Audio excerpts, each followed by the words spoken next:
நீதிபதிகள் இப்படியெல்லாம் கூட நடந்து கொள்வார்களா என்பதை பற்றியும் நமக்கு ஒரு சங்கடத்தை உருவாக்கக்கூடிய கேள்விகள்லாம் வருது. குறிப்பாக அவரை படிக்க சொல்றாரு வாஞ்சிநாதனை. ஏதோ ஒண்ணு கொடுத்து படிக்க சொல்றாரு.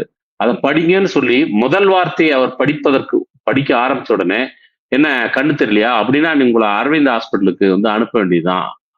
இ இது இது ஒரு ஒரு வழக்கறிஞரை பார்த்து ஒரு நீதிமன்றத்துல, ஒரு அவையில அவரு படிக்கிறாரு. வரிய படிக்க தெரிஞ்சவருக்கு 2வது வரி படிக்கிறதுக்கு எப்படி கண்ணு தெரியாம போயிரும்? அந்த மாரி ஏதாவது எஃபெக்ட் ஏதாவது ஜி.ஆர். சாமிநாதன் விசாரிக்கும்போது, ஒரு வரி படிச்சா அடுத்த வார்த்தை படிக்கக்கூடாதுன்னு ஏதாவது எஃபெக்ட் இருக்கான்னு எனக்கு தெரியல. அவர் படிக்கிறாரு. அவரு ஒரு வார்த்தைய படிச்ச உடனே, அடுத்த வார்த்தைய படிப்பதற்கு முன்பாகவே இவர் குறுக்கிட்டு, என்ன கண்ணு தெரியலையா? அப்படின்னா உங்கள அரவிந்த் ஹாஸ்பிட்டலுக்கு தான் அனுப்பணும். ஒரு நீதிபதி ஒரு குறிப்பிட்ட மருத்துவமனையினுடைய பெயர சொல்லி, இவர் எப்ப அவங்களுக்கு ஆள் பிடிச்சு குடுக்குறவரா மாறினாரு? கண்ணு தெரியாதவங்க பூரா அரவிந்த் ஹாஸ்பிட்டலுக்கு தான் போணுமா?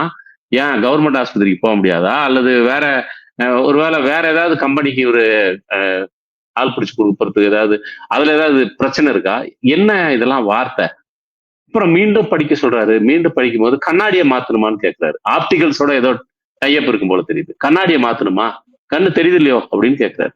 இப்படி ஒருவரை உடல் ரீதியான ஒரு குறைபாடு இருப்பதாக கருதிக் கொண்டு, அதன் பேரில் ஒரு கோர்ட்ல அவமதித்து பேசுவது என்பதே ஒரு நீதிபதியால பேச முடியும்னு சொன்னா, அது அவருக்கு நல்லா தெரியும். இதெல்லாம் ஒரு நீதிபதி பேசுவதற்கு தகுதி வாய்ந்த சொற்கள் அல்ல என்று அவருக்கு நல்லா தெரியும்.